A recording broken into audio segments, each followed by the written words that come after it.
Bismillahirrahmanirrahim. Assalamualaikum warahmatullahi wabarakatuh. Alhamdulillahirabbil alamin wassalatu wassalam ala asyrofil anbiya'il mursalin sayyidina wa maulana Muhammadin wa ala alihi wa ashabihi ajma'in. Amma ba'd. Rabbi shrah li sadri wa yassir li amri wahlul 'uqdatam min lisani yafqahu qawli. Alhamdulillah, di pertemuan kali ini kita insya Allah akan belajar bersama tentang evaluasi pembelajaran, melanjutkan pembahasan sebelumnya. Nah, pada pembahasan kali ini kita akan belajar bersama tentang langkah-langkah tentang pengembangan tes hasil belajar. Bagaimana pengembangan tes hasil belajar ini? Baik, untuk mempersingkat waktu, marilah kita buka bersama belajar kita pada pertemuan kali ini dengan membaca basmalah. Bismillahirrahmanirrahim. Apa yang akan kita pelajari di pengembangan tes hasil belajar ini? Nah, pertama kita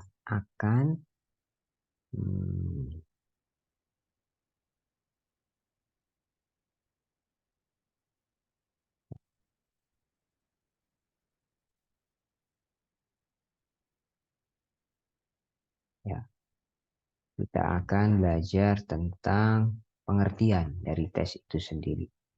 Apa sih pengertiannya dari tes itu sendiri? Kemudian jenis-jenis tes itu apa? Bagaimana langkah-langkahnya? Kemudian ciri-ciri tes yang baik. Di pertemuan kali ini, insya Allah kita akan belajar bersama tentang hal-hal tersebut. Baik, yang pertama, apa yang harus kita ketahui dari tes ini? Pengertian tes itu sendiri. Apa sih tes itu? Pengertiannya, apa sesungguhnya tes itu? Tes ini ya, sebelum kita masuk ke tes, pertama, kalau kita lihat, tes itu merupakan salah satu teknik yang digunakan dalam menghimpun data.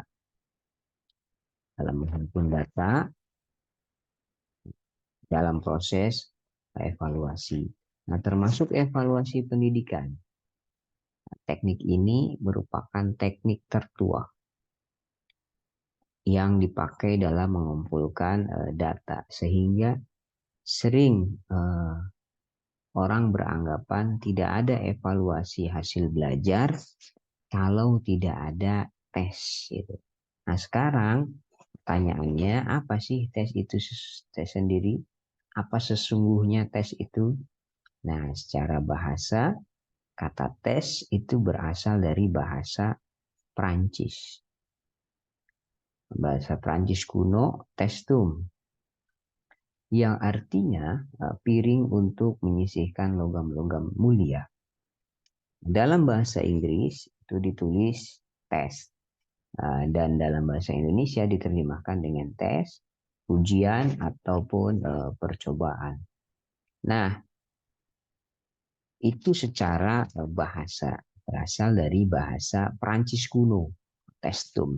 Nah, sekarang secara istilah, evaluasi ini atau tes ini, secara istilah evaluasi ya, banyak ahli yang mengungkapkan apa itu sesungguhnya tes.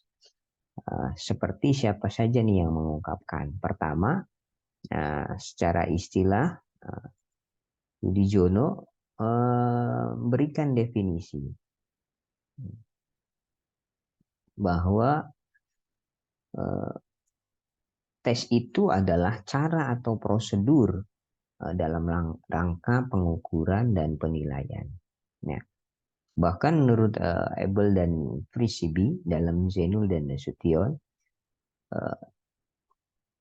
itu disebutkan tes is a measure containing a set of question, each of which can be said have a correct answer.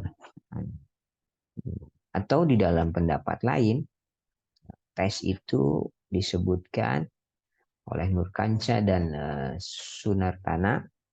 Nah, menurut mereka bahwa tes itu adalah satu cara untuk mengadakan penilaian dengan menggunakan suatu tugas atau sekelompok tugas yang harus dikerjakan oleh anak atau sekelompok anak, sehingga menghasilkan suatu nilai tentang tingkah laku atau prestasi anak tersebut yang dapat dibandingkan dengan nilai yang dicapai oleh anak lain.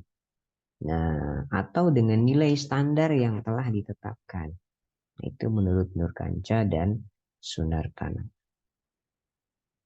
Nah, kalau kita lihat dari kedua pendapat di atas, itu kita dapat simpulkan nih, kita dapat menyimpulkan bahwa tes itu adalah apa namanya? Suatu alat yang berbentuk pertanyaan atau serangkaian tugas yang digunakan dengan cara tertentu untuk apa? Untuk mengukur kemampuan seseorang. Nah, itu kalau kita tarik kesimpulan dari dua pendapat di atas. Nah, kalau dihubungkan dengan pendidikan atau hasil belajar, nah maka dapat dikatakan ya tes ini itu merupakan satu alat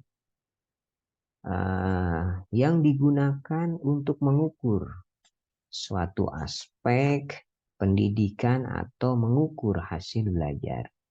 Nah, di mana alat tersebut bisa berbentuk serangkaian pertanyaan atau tugas yang harus dijawab atau dilakukan oleh si siswa. Nah, sehubungan dengan teks ini, maka ada beberapa istilah yang terkait dengan tes itu.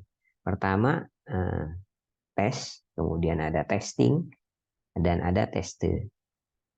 Tes adalah alat ukur untuk mengukur. Sedangkan testing adalah ujiannya atau pelaksanaan tes. Nah, sementara tester ini pengujinya. Sedangkan testi ini adalah orang yang sedang dites. Nah, ini kalau kita lihat beberapa istilah yang ada dalam tes. Ya. Nah, kemudian ada jenis-jenis tes. Ada jenis-jenis tes. Nah, tes itu secara umum banyak jenisnya. Tergantung dari sudut pandang mana kita melihat. Nah, tes bisa saja dilihat dari bentuk soalnya, bisa dari status tesnya, atau dari segi cara dan respon yang dikemukakan oleh para peserta. Nah, bila dilihat dari segi bentuk soalnya, tes itu secara umum terbagi menjadi dua. Pertama ada tes objektif namanya. Tes objektif ini nanti bisa berbentuk tes benar salah, pilihan ganda atau jawaban singkat, dan menjodohkan. Nah, ini namanya tes objektif. Yang kedua ada namanya tes esai. Nah, tes esai ini dia juga punya beberapa bentuknya gitu ya. Pertama ada esai bebas, kemudian esai terbatas, juga ada esai yang terstruktur. Nah, nanti kita akan bahas secara terperinci di pembahasan selanjutnya. Nah, selain dari bentuk soalnya, jenis tes juga kalau kita bagi menurut statusnya gitu ya, berdasarkan statusnya, tes ini ada dua macam juga. Pertama ada tes non standar, juga ada tes standar. Apa itu tes non standar? Tes non standar ini atau tes buatan guru itu biasanya adalah tes yang dibuat oleh guru untuk digunakan kepada siswa-siswanya yang diajarkan. Nah, yang kedua ada jenis tes menurut berdasarkan statusnya itu. Yang kedua ada namanya tes standar. Tes standar ini adalah tes yang dibuat, tesnya juga dibuat oleh tim ahli dan telah melalui analisa yang jelas. Dan biasanya ini digunakan untuk mengukur sesuatu pada lingkup yang lebih luas. Nanti kita akan bahasnya. Contohnya sebagai gambaran tes standar ini, dulu ada ujian nasional namanya. Ujian nasional itu ya tes standar yang dibuat oleh para ahli untuk pendidikan, jenjang pendidikan di seluruh Indonesia. Nah, setelah kita melihat jenis tes berdasarkan status, ada juga jenis tes dari segi respon. Nah, dari segi respon, tes ini ada 3. Ada namanya tes lisan, kemudian tes tulisan, dan perbuatan. Yang lisan ini tes yang menghendaki jawaban atau respon lisan. Nah, di sisi lain, peserta tes itu langsung menjawab pertanyaan yang diberikan dengan lisan. Nah, yang kedua ada tes tulisan. Tes tulisan ini tes yang menghendaki respon untuk ditulis pada kertas jawaban. Sedangkan tes yang ketiga itu tes tindakan, itu tes yang menghendaki respon berupa tindakan atau perbuatan. Yang ketiga ini sering juga disebut dengan tes praktek. Nah, guna pemahaman yang lebih baik, maka masing-masing tes ini akan dijelaskan pada uraian-uraian berikutnya insya Allah. Ya. Nah, sekarang bagaimana kita mengetahui langkah-langkah penyusunan tes, gitu ya. Langkah-langkah penyusunan tes hasil belajar harus dilakukan secara sistematis. Sistematis itu artinya ya tersistem, gitu ya. Penyusunan yang sistematis itu dapat dilakukan apabila kita memperhatikan langkah-langkah tertentu. Langkah-langkah yang harus dilakukan bila ingin melakukan penyusunan tes secara sistematis, setidaknya ada 7 ini minimal. Yang pertama, kita menentukan tujuan tes, kemudian menentukan aspek dari tujuan yang ingin diukur. Yang ketiga, menentukan materi yang akan dites, membuat tabel spesifikasi, kemudian menentukan bentuk soalnya seperti apa, kemudian menulis soal, kemudian juga merakit soal. Itu minimal ada 7. Nah, nanti ada tambahannya. Ada tambahannya di jenis tes yang khusus gitu ya, yang standar. Nah, kita coba bahas satu persatu. Pertama, menentukan tujuan tes. Dalam menyusun tes gitu ya, hal pertama adalah kita menentukan tujuan dari tes tersebut. Tujuan tes misalnya untuk mengetahui hasil belajar anak setelah belajar satu kompetensi dasar. Satu bab misalkan ya, biasa disebut ulangan harian atau untuk tes akhir semester. Ini kita tentukan tujuannya untuk tes apa nih, ya. Yang kedua, menentukan aspek tujuan yang ingin diukur. Nah, aspek apa yang ingin diukur? Setelah ditentukan tujuan tes, ya, kemudian tentukan aspek tujuan pembelajaran yang akan diukur. Pada saat menentukan aspek tujuan pembelajaran ini, maka terlebih dahulu tentukan aspek yang ada pada tujuan umum atau kompetensi dasar yang ingin diukur. Kalau aspek pada tujuan umum sudah diketahui, maka kemudian tentukan aspek pada tujuan khusus atau indikator pencapaian kompetensi yang ingin diukur. Nah, kalau tujuan umum dari pembelajaran ini itu biasanya terdiri dari salah satu nih, dari tiga aspek atau ranah tujuan pembelajaran. Ada ranah kognitif, ranah afektif, dan psikomotorik. Nah, ketiga aspek atau ranah ini itu tidak semuanya tepat untuk dites. Ranah yang tepat menggunakan tes biasanya aspek kognitif dan psikomotorik. Sedangkan ranah afektif itu lebih baik menggunakan teknik non-tes. Nah, ranah kognitif dan psikomotorik biasanya juga menghendaki bentuk tesnya yang berbeda. Kognitif, itu misalkan ya, biasanya itu dilakukan dengan tes lisan dan tulisan. Sementara aspek psikomotorik itu menggunakan tes tindakan atau kita sebut dengan tes praktek.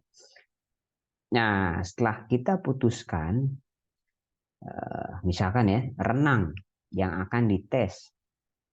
Nah, selanjutnya eh, kita melihat tingkatan ranah indikator pencapaian atau tujuan khusus dari masing-masing ranah tersebut. Tingkatan ranah indikator ini, nah tadi ya setelah kita putuskan tentang apa yang akan dites itu, selanjutnya kita melihat tingkatan ranah indikatornya. Jadi kan kalau di kognitif itu tingkatan indikatornya apa? Cek pemahamankah, kemudian apakah gitu ya, analisiskah, apa yang mau dites. Nah, kita tentukan tujuan khususnya, indikator pencapaian tujuan khususnya dari ranah tersebut. Nah, tingkatan ranah indikator pencapaian yang akan diukur itu harus sama dengan tingkatan indikator pencapaian yang sudah disusun pada saat kita membuat perencanaan proses belajar mengajar. Nah, tingkatan ranah pada indikator yang akan diukur ini kita bisa lihat pada RPP atau rencana pelaksanaan pembelajaran atau di SP satuan pelajaran yang telah disusun oleh guru. Nah, itu untuk menentukan apa aspek tujuan yang ingin diukur, tujuan khususnya apa dari tujuan umum. Gitu ya. Selanjutnya yang ketiga, menentukan materi yang akan dites gitu ya. Setelah tahu indikator yang akan dites, tentukan lingkup materi standar yang berhubungan dengan bahan yang akan dites itu. Nah, dengan mendapatkan pedoman dari materi tes yang akan disusun, itu maka akan lebih jelas.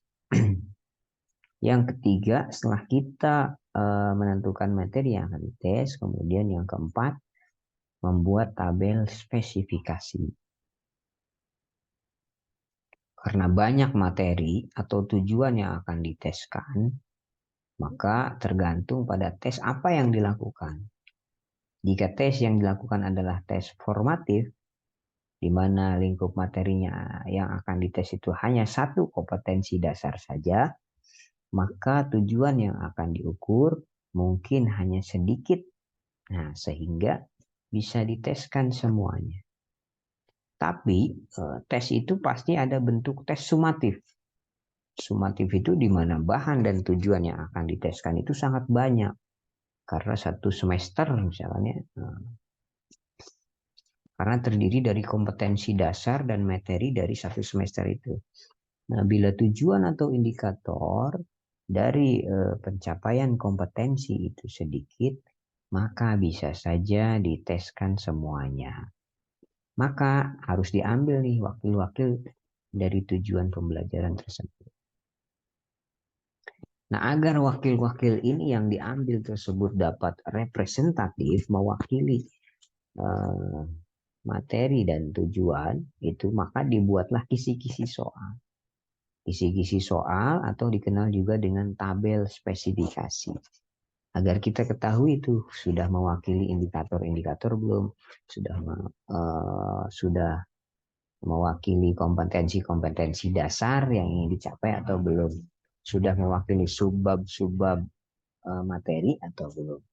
Nah, apa dan bagaimana membuat tabel spesifikasi nanti kita akan bahas pada subjudul tersendiri pada bab ini. Ya, yang kelima, kemudian setelah kita membuat tabel spesifikasi, yang kelima itu kita menentukan bentuk soalnya.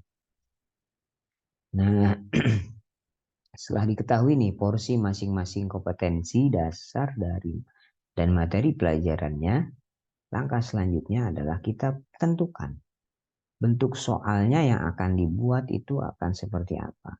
Bentuk soal yang dipilih harus sesuai dengan karakteristik materi ini, ya, bentuk soalnya dan tujuan pembelajaran. Nah, bentuknya mau apa? Staikah, mau yang objektifkah gitu ya. Itu ditentukan bentuk soal. Selanjutnya, kita yang keenam, setelah menentukan bentuk soal, yang keenam kita menentukan, kita menulis soal. Ya. Jika sudah diketahui bentuk soal yang akan diteskannya, nah langkah selanjutnya adalah kita menulis soal. Dari tiap-tiap bagian kompetensi dasar atau materi pelajaran. Nah, penulisan soal ini itu harus memperhatikan kaidah-kaidah penulisan soal yang baik, gitu ya. Baik dari segi bahasa, dari segi materi, maupun konstruksinya. Diperhatikan cara penulisannya sesuai dengan kaidah penulisan bahasa Indonesia yang baik dan benar, itu diperhatikan. Setelah kita menulis soal, langkah terakhir, ya, langkah selanjutnya itu adalah merakit soal. Perakitan soal ini kegiatan berupa mengelompokkan soal-soal sesuai jenisnya dan memberi petunjuk soal sesuai jenisnya, sesuai urutan bab, misalkan sesuai jenis soalnya, ada yang apa esai ataupun yang apa objektif. Nah, kita tentukan tuh, dirakit, ditentukan posisinya, itu ya, letaknya, ditaruh di nomor berapa dan seterusnya. Nah, untuk soal yang merupakan soal buatan guru nih, maka ketujuh langkah ini cukup.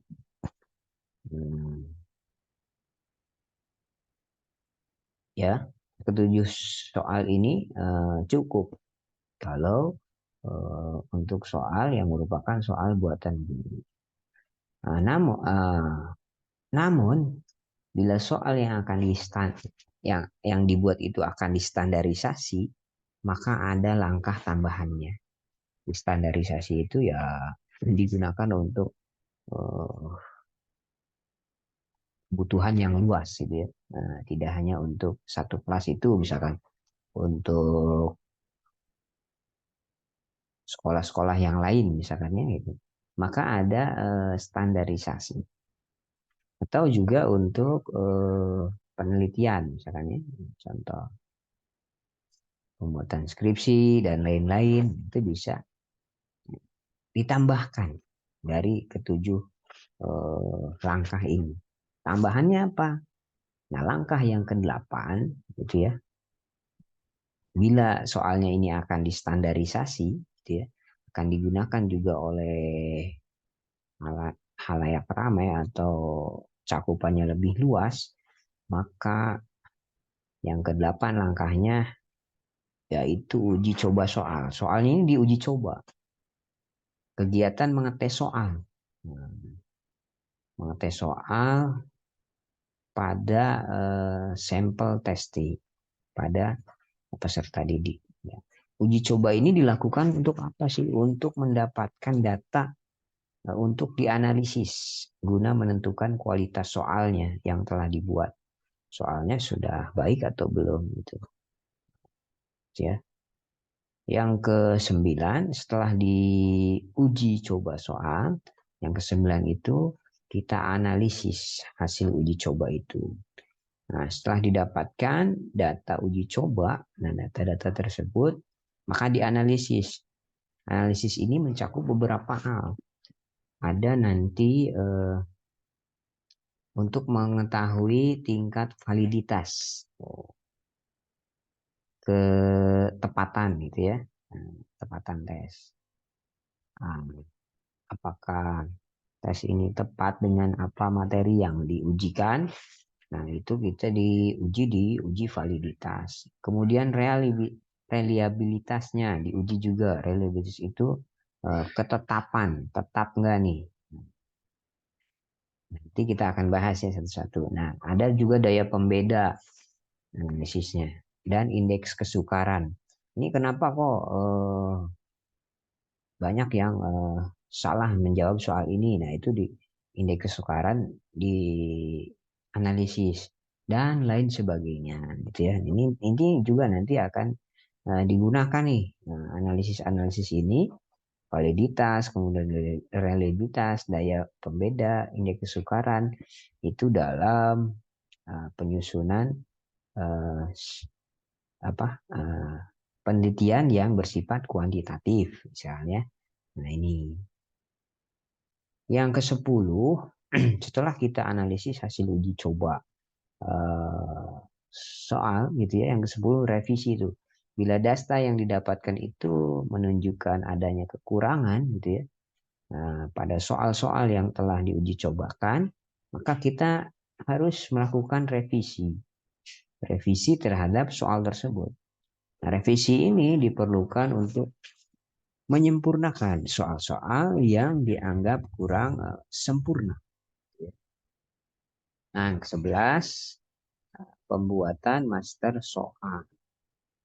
Nah, master soal ini adalah sebuah tes yang sudah lengkap dijadikan master. Itu dalamnya mencakup petunjuk soal dan soalnya. Nah, master inilah yang nantinya akan diperbanyak untuk digunakan secara luas. Jadi itu bedanya. Kalau yang 7 ini cukup soal-soal yang dibuat oleh guru. Tapi kalau untuk soal yang akan distandarisasi, ya minimal ada 11 langkah. Ada 11 langkah. Setelah merakit soal, kemudian diuji coba, kemudian yang ke-9 dianalisis. Setelah dianalisis, kemudian direvisi. Setelah direvisi, barulah dia jadi master soal, gitu ya. Itu langkah-langkah penyusunan tes. Selanjutnya, bagaimana sih ciri-ciri tes yang baik itu? Nah, ini ciri-ciri tes yang baik ada 5 ya, ada 5 ciri-ciri tes yang baik.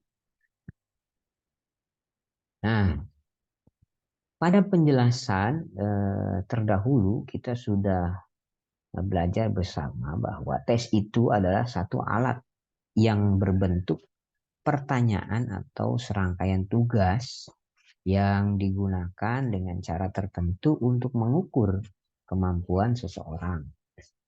Nah, mengukur kemampuan seseorang ini, apalagi mengukur kemampuan si siswa yang sifatnya lebih banyak yang abstrak daripada yang konkret, itu membutuhkan alat yang betul-betul baik. Nah, sebagai sebuah alat tes yang mempunyai beberapa ciri untuk dapat dianggap baik atau valid, reliable, praktis, objektif, dan ekonomis. Jadi sebuah tes itu dianggap baik apabila dia pertama valid, kemudian reliable, praktis, objektif, dan ekonomis. Ini kebalik nih, objektif, ekonomis. Apa? Pertama, kita bahas satu persatu. Valid, apa sih valid itu? Nah, istilah valid ini sering digunakan bersamaan dengan validitas.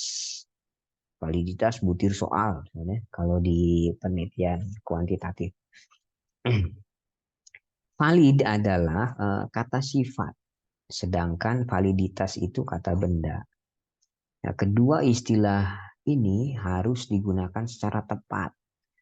Valid digunakan untuk menyatakan sifat dari sesuatu.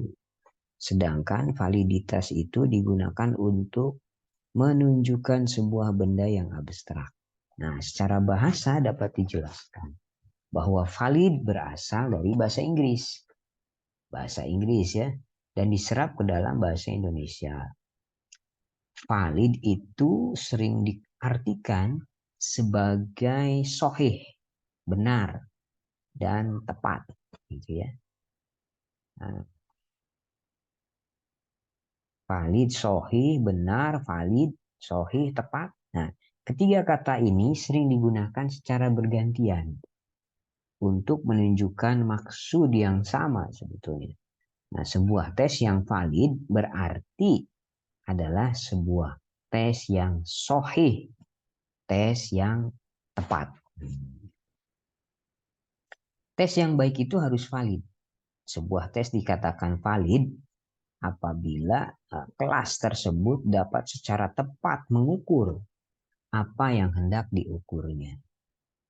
Apabila seorang guru atau evaluator hendak mengukur kecakapan kognitif siswa pada aspek pemahaman, maka ia harus membuat soal yang dari bahasa dan perintah soal tersebut tergambar suruhan kepada siswa untuk menjawab sesuatu hingga tergambar pemahamannya dengan jelas. Itu tepat berarti. Jadi kalau kita ingin mengukur kecakapan kognitif pada aspek pemahaman, maka dibuat soalnya dari segi bahasanya, dari perintah soalnya, itu tergambar arahan, suruhan kepada siswa untuk menjawab pertanyaan itu sehingga tergambar juga pemahamannya dengan jelas. Ya, jadi indikator soalnya jelas cara pembuatan soalnya.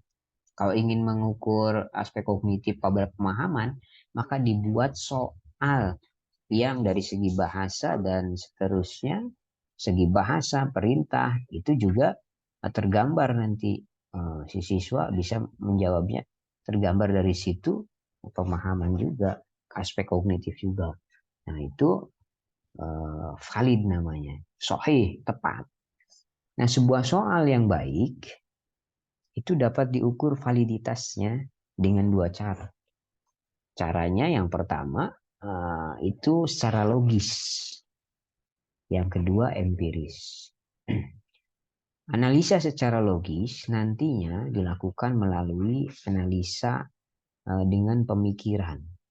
Sedangkan kalau validitas yang empiris itu dilakukan dengan menggunakan uji statistik. Ada uji statistiknya terhadap serangkaian data yang didapat dari lapangan setelah tes tersebut diuji cobakan. Ada data empiris, pakai uji statistik, validitas butir soal. Nah, itu diuji. Yang kedua, ciri tes yang baik itu harus reliable. Reliable ini seperti halnya valid itu berasal dari bahasa Inggris, reliable. Diserap ke dalam bahasa Indonesia menjadi reliable yang artinya dapat dipercaya atau ajeg atau tetap. Dalam penggunaannya seringkali terjadi kesalahan nih antara penggunaan kata reliable dengan reliabilitas. Reliable adalah kata sifat dan digunakan untuk menunjukkan sifat semua. Sedangkan kalau reliabilitas itu kata benda yang digunakan untuk menunjukkan benda. Nah, sebuah tes yang baik itu harus reliable. Artinya tes yang baik itu yang dapat digunakan sebagai alat ukur itu dapat dipercaya, tetap juga ajeg. Sebuah tes yang ajeg atau reliable adalah tes yang apabila diujikan berkali-kali gitu ya, akan menunjukkan hasil yang sama, hasil yang tetap. Artinya jika kepada sekelompok siswa diberikan sebuah tes yang sama pada waktu yang berlainan, maka hasil yang ditunjukkan siswa akan berada dalam urutan atau ranking yang tetap, gitu ya. Sama, gitu ya. Jawabannya sama. Apabila siswa yang sama itu diberikan tes yang sama pada waktu yang berlalu, maka hasil tes yang kedua bisa saja lebih baik dari tes yang pertama akibat adanya carry over effect atau praktik effect. Nah, walaupun hasilnya lebih baik, namun apabila dibuat sebuah urutan atau ranking, nah, itu bila setiap siswa urutannya tetap sama dengan tes pertama, maka tes tersebut dapat memperlihatkan bahwa ranking pada tes pertama berbeda dengan tes kedua, maka dapat dikatakan tes tersebut tidak reliable. Nah, selain kita menggunakan gambaran umum seperti di atas, reliable atau tidaknya sebuah tes itu juga dapat dianalisis melalui uji statistik. Ada uji statistiknya. Si tes ini reliable atau tidak, tetap atau tidak. Nah, itu uji statistik dilakukan setelah soal itu diuji cobakan.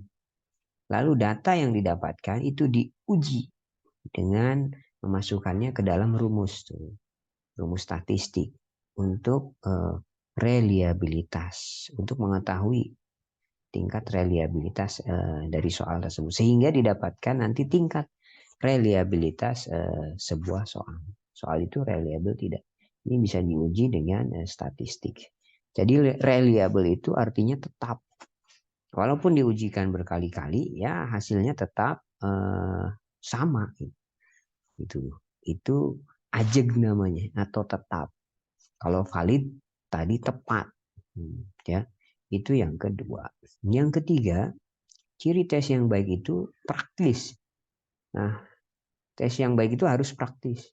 Praktis artinya mudah dilaksanakan, mudah pengadministrasiannya, dan mudah di pemeriksaannya. Tes yang mudah dilaksanakan adalah tes yang mempunyai petunjuk yang jelas. Petunjuknya jelas, jadi si anak nggak bingung apa perintah dari soal tersebut. Petunjuk yang jelas untuk pelaksanaannya. Tidak memerlukan ruang yang mempunyai kekhususan, misalkan berlebihan, dan dapat diawasi oleh siapa saja. Nah, selanjutnya tes yang baik itu harus mudah juga diadministrasikan. Tadi ya, praktis itu mudah dilaksanakan, mudah diadministrasikan, dan mudah pemeriksaannya. Jadi praktis itu ada 3. Mudah dilaksanakan, mudah pengadministrasiannya, juga mudah pemeriksaannya. Nah, tadi kalau mudah dilaksanakannya, ya pelaksanaannya tidak memerlukan ruang yang mempunyai khusus, gitu ya, ruang khusus. Dan tesnya punya petunjuk yang jelas untuk pelaksanaannya. Nah, tes yang baik ya tadi. Yang kedua, mudah diadministrasikan.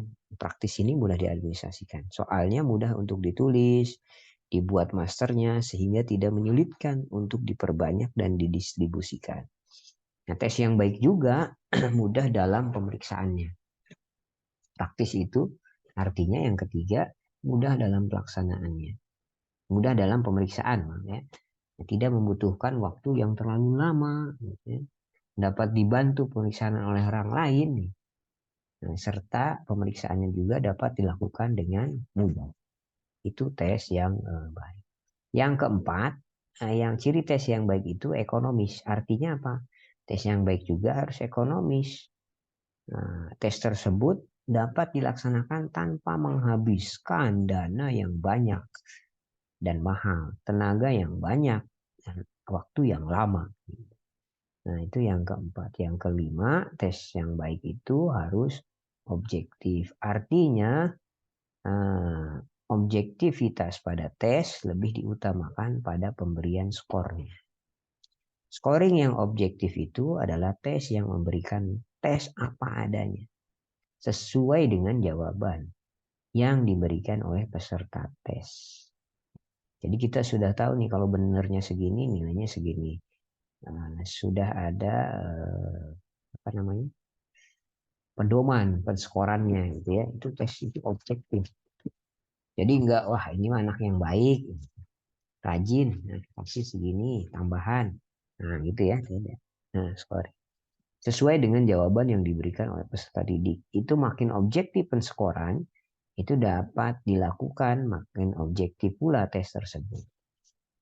Nah, objektivitas ini dapat saja terganggu sehingga menimbulkan subjektivitas.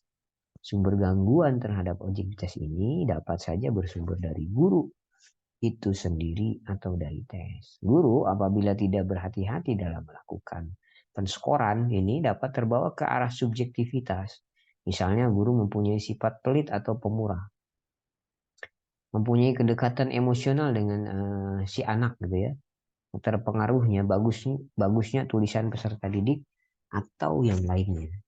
Nah, gangguan objektivitas bisa juga disebabkan oleh bentuk tesnya itu sendiri. Contohnya apa? Tes uraian itu biasanya sangat membuka kemungkinan eh, bagi penilaian itu untuk skornya eh, subjektif, tidak objektif. Nah, agar sifat objektif bisa dipertinggi, maka penilaian ini sebaiknya menyiapkan kunci jawaban yang baik agar subjektivitas bisa dikurangi. Dan objektivitasnya itu dapat dipertinggi. Itulah ciri-ciri tes yang baik. Yang pertama valid, yang kedua reliable, yang ketiga praktis, ekonomis, dan objektif. Nah, ya, mudah-mudahan apa yang kita pelajari ini bermanfaat sebagai ilmu dan bisa kita terapkan dalam penyusunan tes hasil belajar si siswa sebagai gambaran umum sebelum kita ke teknis nanti. Nah, itu saja yang bisa disampaikan. Mohon maaf atas segala kesalahan. Mari kita tutup bersama dengan baca hamdalah dan doa kifaratul majlis. Alhamdulillahirabbil alamin. Subhanakallahumma bihamdika asyhadu an la ilaha illa anta astaghfiruka wa atubu ilaik. Terima kasih. Assalamualaikum warahmatullahi wabarakatuh. Assalamualaikum warahmatullahi wabarakatuh.